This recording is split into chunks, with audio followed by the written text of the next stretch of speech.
Welcome back. Fair use. Psalm 91. He that dwelleth in the secret place of the Most High shall abide under the shadow of the Almighty. Wait up, what did he say? The Lord has the shadows? Psalm 91. He that dwelleth in the secret place of the Most High. Oh, the person that dwells in the secret place of the Most High Shall abide under the shadow of the Almighty. shall abide under the shadows and become king. I will say of the Lord, He is my refuge and my fortress. My God, in Him will I trust. No, I'm going to listen to other people. Or am I going to remain in the shadows, in the secret place, and listen to the Lord? Psalm 91. He that dwelleth in the secret place of the Most High shall abide under the shadow of the Almighty. I will say of the Lord, He is my refuge and my fortress. My God, in Him will I trust. Surely He shall deliver thee from the snare of the fowler, and from the noisome pestilence. He shall cover thee with His feathers, and under His wings shalt thou trust. His truth shall be thy shield and buckler. Thou shalt not be afraid for the terror by night, nor for the arrow that flieth by day, nor for the pestilence that walketh in darkness, nor for the destruction that wasteth at noonday. 1,000 shall fall at thy side, and 10,000 at thy right hand, but it shall not come nigh thee. Only with thine eyes shalt thou behold and see the reward of the wicked, because thou hast made the Lord, which is my refuge, even the Most High, thy habitation. There shall no evil befall thee, neither shall any plague come nigh thy dwelling. For He shall give His angels charge over thee, to keep thee in all thy ways. They shall bear thee up in their hands, lest thou dash thy foot against a stone. Thou shalt tread upon the lion and adder. The young lion and the dragon shalt thou trample under feet. Because He hath set His love upon me, therefore will I deliver him. I will set him on high, because he hath known my name. He shall call upon me, and I will answer him. I will be with him in trouble. I will deliver him and honor him. With long life will I satisfy him, and show him my salvation. Oh, so that's how you get a long life. You gotta kind of get the Most High to walk with you. And because He's the giver of life, you get to live. You said that your people have been fighting for 400 years. And your peoples too. So I just want you to explain what you mean by that. You know what I'm talking about. Y'all all know what I'm talking about, man. Don't sit up here and try to bait and not know what I'm talking about. Y'all know what the I talk about when I say these things. Oh, you motherfuckers. Okay. All right. I'm putting cases on all you bitches. Huh? You think you can do this shit? Jay! You think you can do this to me? You motherfuckers will be playing basketball in Pelican Bay when I get finished with you. I want the politician's name and the congressmen and all them people. And tonight, 7 News is getting a rare look inside a giant military facility tucked into a mountain. The top-secret Cheyenne Mountain Complex in Colorado Springs can withstand a nuclear attack. It's like a mini underground city, an engineering marvel. Tucked into a mountain, the top-secret Cheyenne Mountain Complex in Colorado Springs can withstand a nuclear attack. It's like a mini underground city, an engineering marvel. And tonight, my co-anchor Eric Connor takes you on a tour of one of the safest spots in the world.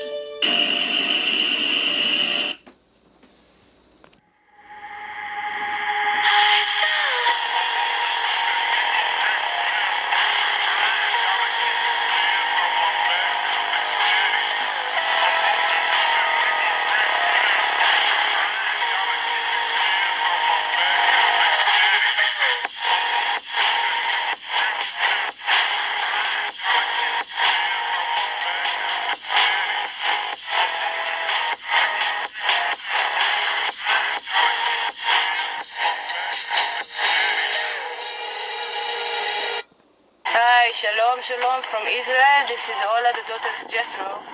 And I just heard that you black people that was stolen from Africa to America, that you don't know who you are. On the outside, it looks like your typical mountain, but inside is one of the most advanced military installations ever. We were designed for a nuclear blast. Stephen Rose is the deputy director for the Cheyenne Mountain Complex, which houses 13 Department of Defense agencies. He's bringing us inside the tunnels. These two doors, weighing 23 tons each, lead to 15 multi-story buildings. They're made of Navy-grade steel, and but you wouldn't tell it, that we try to normalize the feel of the mountain as you work here. At any given time, 150 to 300 people are working inside, tracking every threat to North America. It's like a mini city underground. The 5-acre site sits under a mile of granite and was built nearly 50 years ago. The main tunnel was designed in the Soviet time frame, Cold War, the height of the Cold War, to allow any blast attack, to allow the blast to pass straight on through the mountains. The buildings would ride on these springs and never touch the granite. They'd essentially bounce. The buildings rest on 1,500 of those giant springs, so even if an earthquake happens, in the name of Jesus Christ. Today's thought is from Psalm 97, verse 5. Psalm 97, verse 5. The mountains melt like wax at the presence of the Lord, at the presence of the Lord of the whole earth. Yesterday we saw that in His presence there is fullness of joy. But here this scripture says, the mountains melt like wax at the presence of the Lord. The acre site sits under a mile of granite and was built nearly 50 years ago. The main tunnel was designed in the Soviet time frame, Cold War, the height of the Cold War, to allow any blast attack, to allow the blast to pass straight on through the mountains. The buildings would ride on these springs and never touch the granite. They'd essentially bounce. The buildings rest on 1,500 of those giant springs, so even if an earthquake happened, the building would make it. All of the pipes are also built to withstand a blast. Water, sewage, anything going into these buildings actually has to flex with the bouncing as well. So that, because it doesn't do any good if the buildings survive, the people survive, but then you don't have the electricity and the communication lines to continue the missions. And they take care of their neighbors. When the Waldo Canyon fire broke out, crews from the Cheyenne Mountain Complex were first on scene to fight it. Outside the... At the presence of the Lord, the Lord of the whole earth. Let me repeat that verse. The mountains melt like wax at the presence of the Lord. At the presence of the Lord of the whole earth. The heavens declare His righteousness, and all the peoples see His glory. Let all be put to shame who serve carved images, who boast of idols. Worship Him, all you gods. Zion hears and is glad, and the daughters of Judah rejoice because of your judgments, O Lord. Complex sits a 9/11 memorial, a reminder of why what they do inside is so important for all of us. It's like running a mini city underground, both in peacetime and in wartime. Cool stuff, right? And since the complex is so tucked away, it offers employees everything from a chapel to shops, a dining facility, even a gym and a hospital are on site. Now, employees are not allowed to bring in cell phones. They probably wouldn't work underground anyway, but no recording devices are allowed because of classified work being done inside, which... For you, Lord, are most high above all the earth. You are exalted far above all gods. You who love the Lord hate evil. He preserves the soul of His saints. He delivers them out of the hand of the wicked. Light is sown for the righteous, for the upright in heart. Light is sown for the righteous, and gladness for the upright of heart. Light is sown for the righteous, and gladness for the upright in heart. Rejoice in the Lord, you righteous, and give thanks at the remembrance of His holy name. I mean, how dumb can these people be to allege such stupidity, right? Was not missing in 1700 BC when Moses wrote Torah either, endorsing 1st Enoch, all 5 sections of it by content and mostly name even. Directly referencing the book of parables as well, nor even all the way to the time of the Qumran community, who read this second section and used it. So Duh. This is a no-brainer, yet they level these charges in scholarship, and then they retract back into the shadows, and they just leave their trash out there that they never bothered to prove. They can't even read the book to find out if, well, maybe some of the other sections actually quote it. Duh. Well, they can't, because they are illiterate scoffers. They are not scholars of the Bible. That is for certain. Now, we covered that in that video, so go watch it. We're not going to remake this position here, but you got our point, right? So, try to debate this point on this video without watching that one. You'll be muted. Don't even try debate in ignorance. Our channel, our rules. Open your book of 1st Enoch to chapter 52 as we continue here in Enoch, basically talking about the second coming of Messiah. This is profound. Verse 1, "And after those days in that place where I had seen all the visions of that which is hidden, for I had been carried off in a whirlwind," just like Elijah, right, in that sense, "and they had borne me towards the west." Now that's interesting because Enoch was inside the earth at this point, taken from his home in the east, in the Philippines, the far east, really. He was in the earth. What the fuck does that mean? Like, does that mean there's tunnels in the earth? Today, and we've proven that again. Go back and watch those videos if you have not.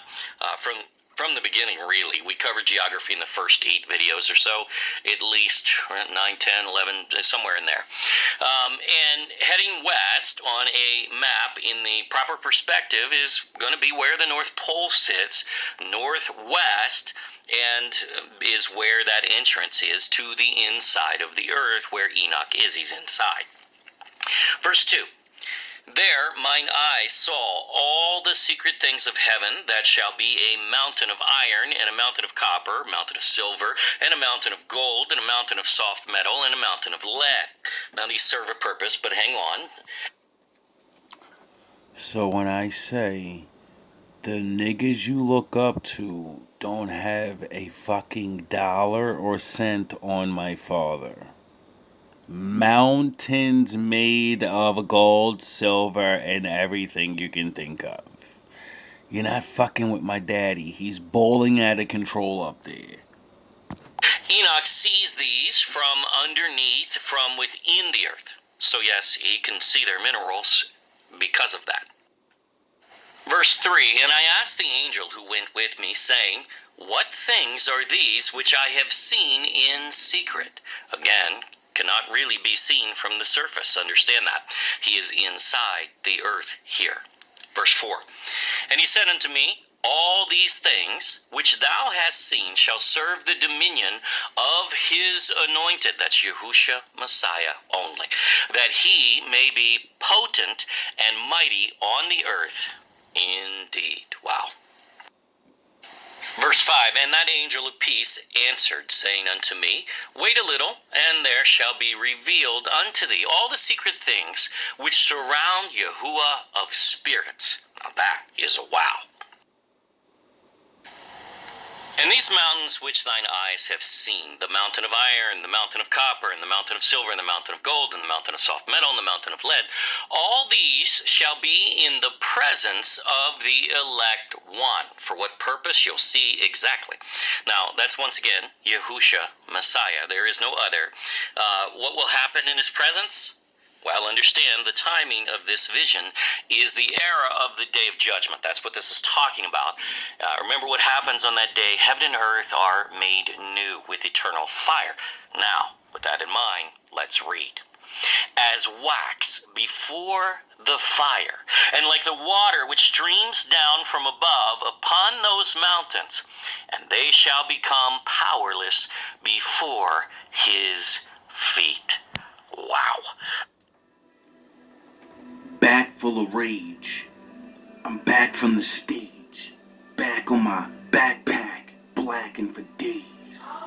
When I'm cracking a cage and I'm crashing on waves, her knees and her shoulders, and a mash in her legs.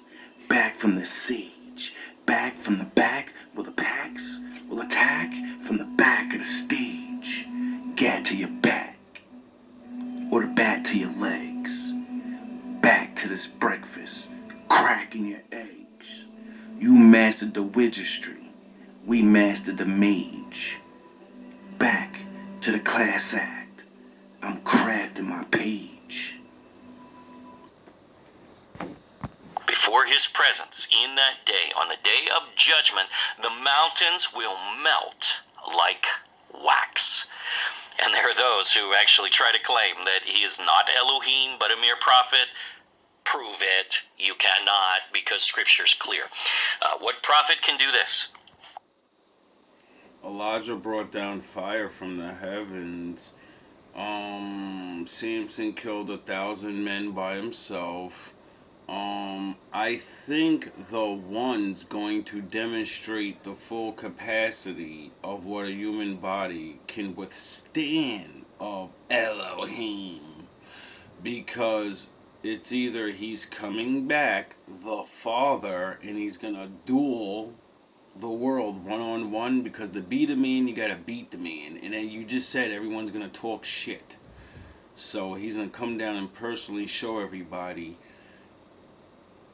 he runs shit here, and everyone lives under him. You know, including his son. So, I don't know exactly how it's going down, but, you know. I know my father is the one. And when you're the one, you send little niggas to do your job. Or any of the things Yahusha does on the day of judgment.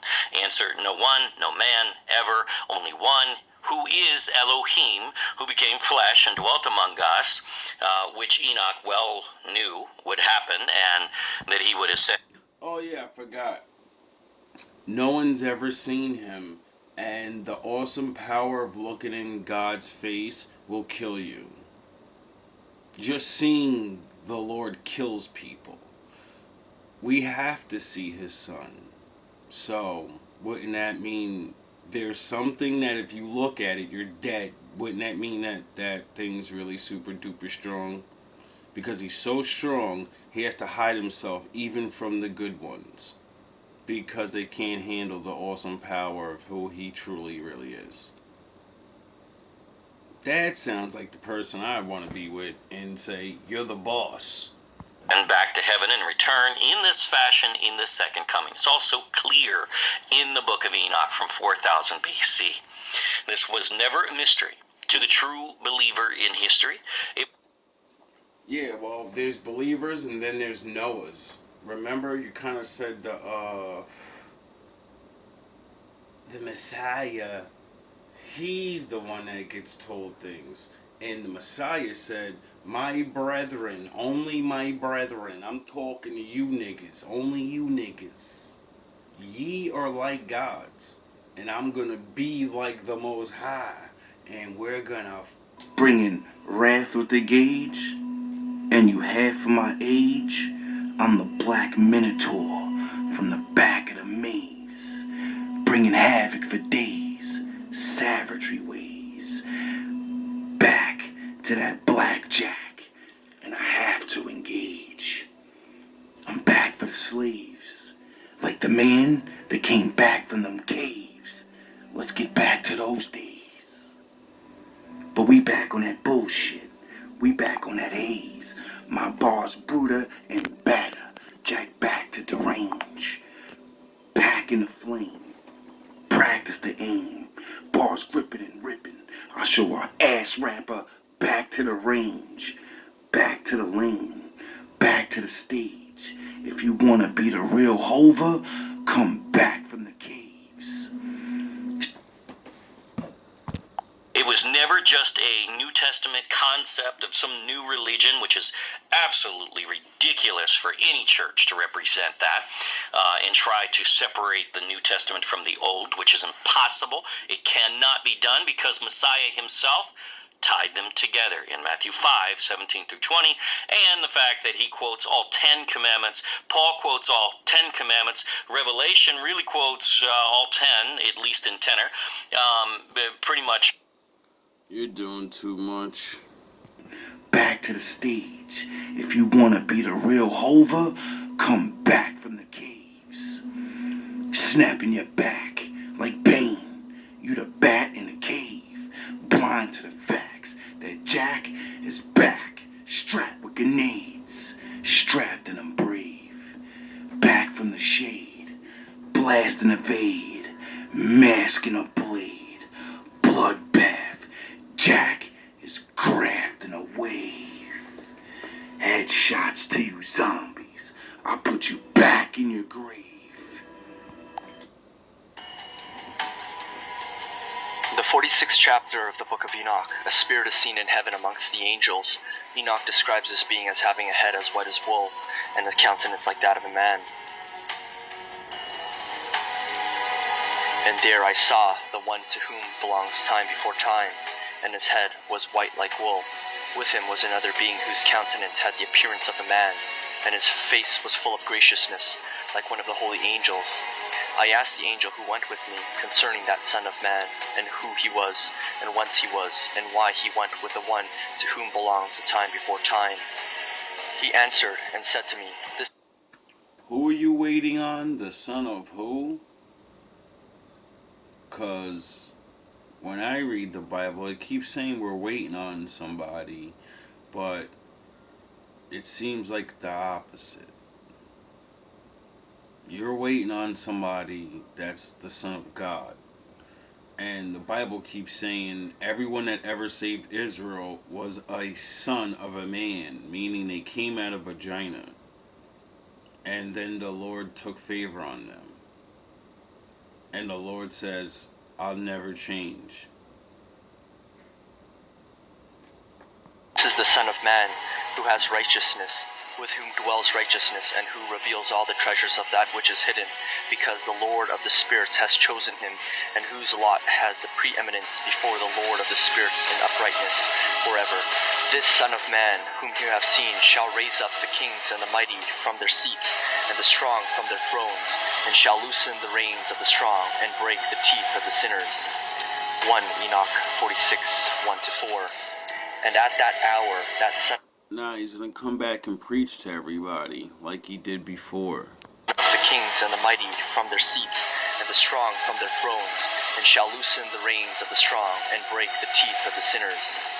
1 Enoch 46:1-4. And at that hour, that Son of Man was named in the presence of the Lord of spirits, and his name before the one to whom belongs the time before time.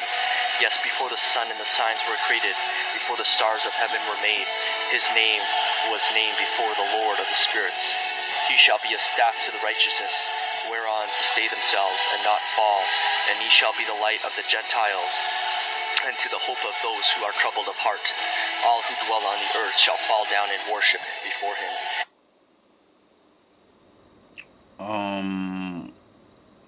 It seems like, even though this guy's coming to smash for his people, he said he's going to be the light to the Gentiles. My father believes in yin and yang. There's him and his people that he chose, right? And then everyone else. His name was named before the Lord of the spirits. He shall be a staff to the righteousness, whereon to stay themselves and not fall, and he shall. Oh, he's going to be a staff to those people that the Lord chose, so they stop falling down and follow the law.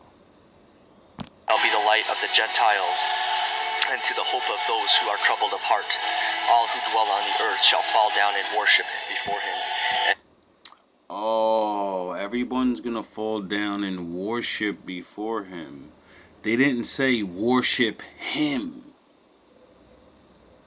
because he's going to do exactly what he did last time and say, worship my father, you fucking idiots.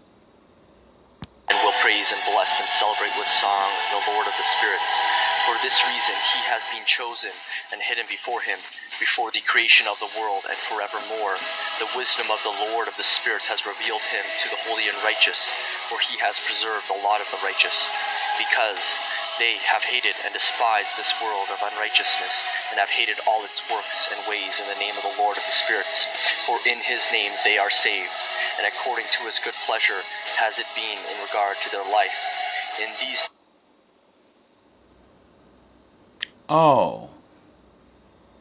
days downcast in countenance shall the kings of the earth have become, and the strong who possess the land because of their works of their hands. For on the day of their anguish and affliction they shall not be able to save themselves, and I will give them over into the hands of my elect. As straw in the fire, so shall they burn before the face of the holy. As lead in the water shall they sink before the face of the righteous, and no trace of them shall any more be found. And on the day of their affliction there shall be rest on the earth, and before the righteous, and no trace of them shall any more be found. And on the day of their affliction there shall be rest on the earth, and before them they shall fall and not rise again. There shall be no one to take them with his hands and raise them, for they have denied the Lord of the spirits and his Messiah. The name of the Lord of the spirits be blessed. 1 Enoch 48:2-10. Oh. Crazy things you find within seconds. Number 1, Enoch. He was Adam's great-grandson and had a special connection with God. Enoch lived during the same period as Adam for 408 years and was the father of Methuselah. Due to his close relationship, God took him directly to heaven without dying. It's as if he simply walked from the earth to heaven. Number 2, Elijah. He was a brave prophet who had to hide from evil kings. When it was time for him to leave the earth, a chariot of fire pulled by horses descended in a whirlwind and took him to heaven. Number 3, Melchizedek. He is quite enigmatic and known as the king and priest of justice, but no one knows where he came from or if he ever died. He is described as the Son of God, living forever without aging or dying. These men hold great secret. Number 1. Wait up. Have you ever heard of Melchizedek or whatever the fuck you say that name? Cause I know now I gotta go look up this guy somehow. Cause I be looking up things right now and again I learn new, and I never heard of him.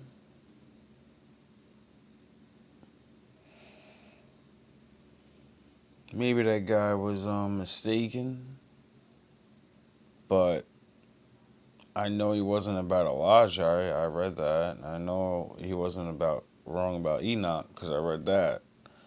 And I heard of Melchizedek though, but you know, the way he said it, because he just said the other two and said that they were just guys, prophets. And then the last guy, he said they called him the Son of God. And they don't know if he died or where he came from. That's a familiar story. That sounds like somebody else's story.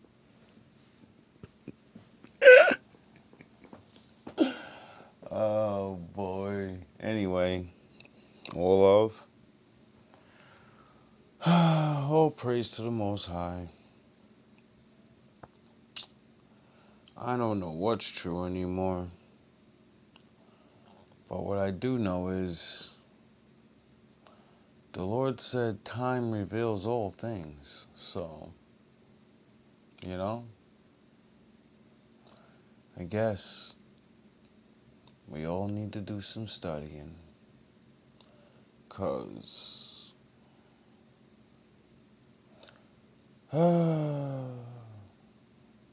so much to learn. You know? I think that's why the Lord said,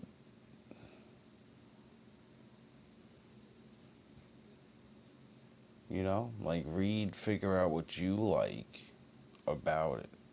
Maybe that's not what he said, but this is what I say. This is what got me into the Bible. When I can see myself in it. when it can answer personal things for me, you know, then it's just not a book that everyone talked about and made me like it. Then it becomes, whoa, how the fuck does that do that?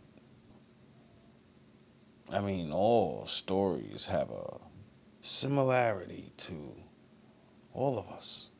We live life. You're either going through it or you've seen it or you heard of it.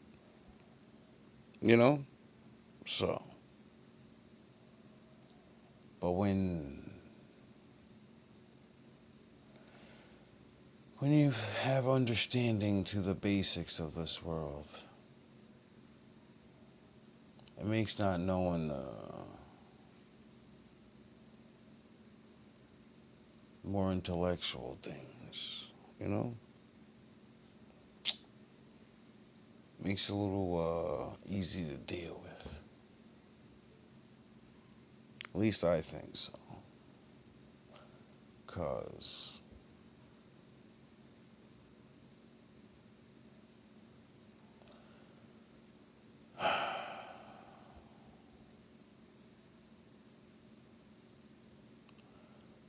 it's difficult to put all this information together.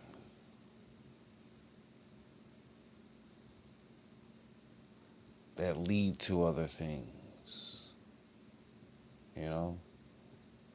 I'm done with caring about names and who's who and who cares? The truth is the truth. And all time will tell. I care about how to keep my father on my side. You know? Because it keeps saying in the book that life is,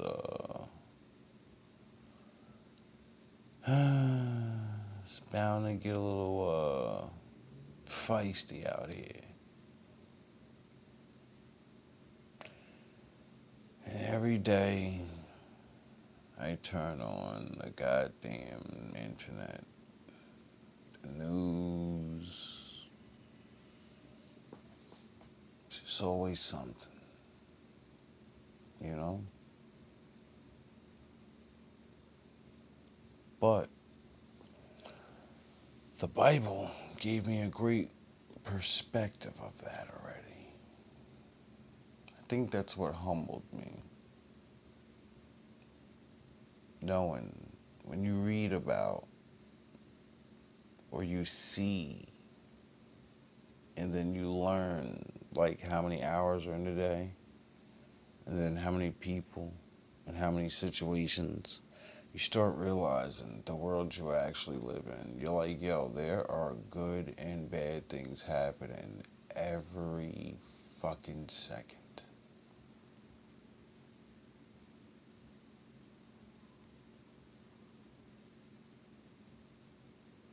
You know?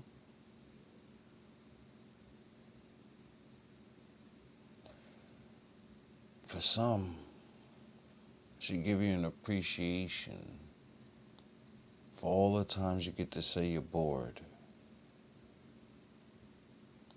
or you don't know what to do, or you need more. You're safe.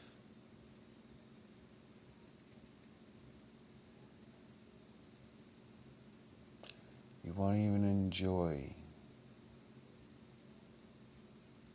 the time that you actually have when you are safe. So in a rush to get out there.